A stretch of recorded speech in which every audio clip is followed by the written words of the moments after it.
The Windy City Playhouse kicks off its 2017 season with the Chicago premiere of Robert O'Hara's semi-autobiographical play, Bootycandy.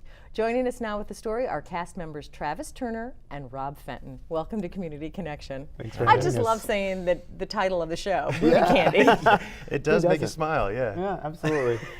So you play our hero in the show. If I can I call you that? Sure, yeah. You play I'll take Sutter. Yeah, yes. And this is his story. Yes. And Rob, you play a variety of roles. Yeah. Who do you play? I play a multitude, 5 different characters in the show, all that are either characters that live within Sutter's mind that he's created, or characters that have influenced his life as you see the progression of the show. All right, so it is a semi-autobiographical story about a young black gay man. Yeah, yeah. And I've also heard that it's there's a great review in the Chicago Tribune. It's not a family show. No. Well, we've had kids come to the show, and they've enjoyed it. You know, it's certainly some folks won't understand, you know, all of the references, and there's certainly some images that maybe, you know, you wouldn't feel comfortable with your child seeing. But we've had it happen in our theater, and you know, if you're looking at just like the beautiful costumes or like the cool set or the cool lights, then maybe it is a show for the whole family. You never know. So what is it that makes this show so different, so unique? I think a couple of things. I think it's not a show that you see on Chicago stages very often, or any stage very often, because of, you know, sort of the subject matter, the story of this black gay man, a sort of satirical look at growing up black and gay in the latter part of the last century. There are some folks who sort of feel like, well, maybe this show isn't worthy, this story isn't worthy of being told. Or some audience members who feel like, you know, well, that's just not my cup of tea.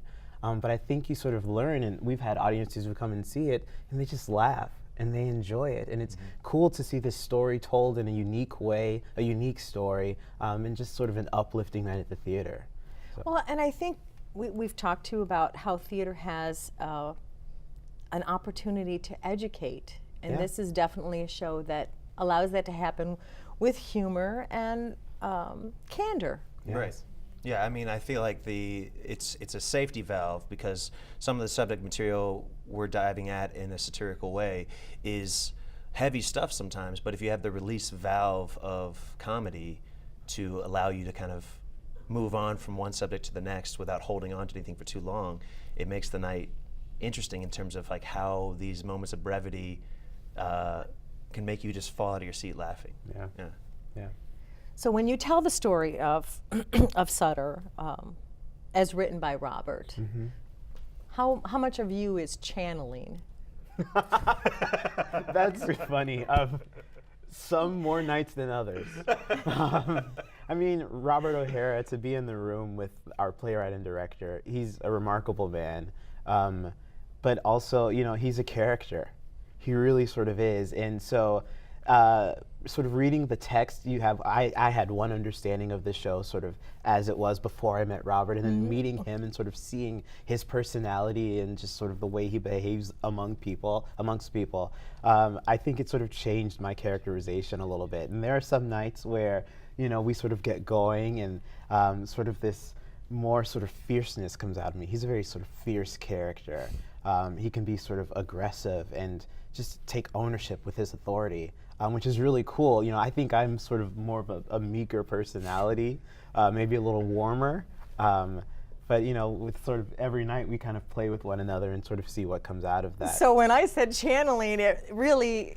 Yeah. Actually, literally He's the channeling. guy that wrote Bootycandy, so he's all over the play in terms of when you could feel his perspective all throughout the entire show. So. Yeah. And how challenging is that to actually be playing someone who's in the room?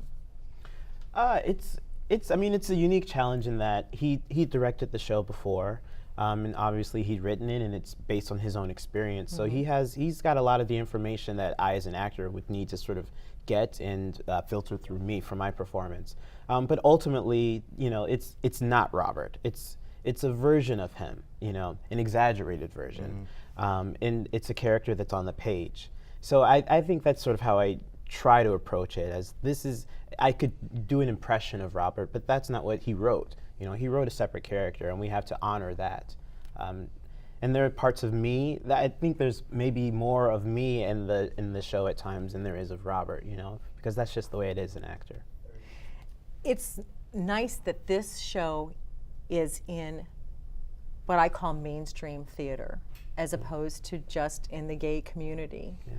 And I think that speaks volumes to where we are as a society. And you don't have to be gay to go to see Bootycandy, Oh no. or to appreciate it, or to understand it. Yeah, absolutely. Yeah, I think again, you know, it's about sort of, you know, like these stories are worthy of being told, and you can sort of, you know, keep telling these same old stories that we've seen before and before, or you can, you know, sort of lead the way. And that's the cool thing about theater. That's the cool thing about Chicago theater and about Windy City Playhouse. And I think that Chicago audiences are absolutely ready to sort of lead the charge and say, hey, show us something new. Tell us a new story in a cool way, and we're down for it. Exciting. Well, we wish you continued success. You're playing through the 15th of April at windycityplayhouse.com for ticket information. Thanks for being with us today, Thanks for having gentlemen. us. Thank you very much.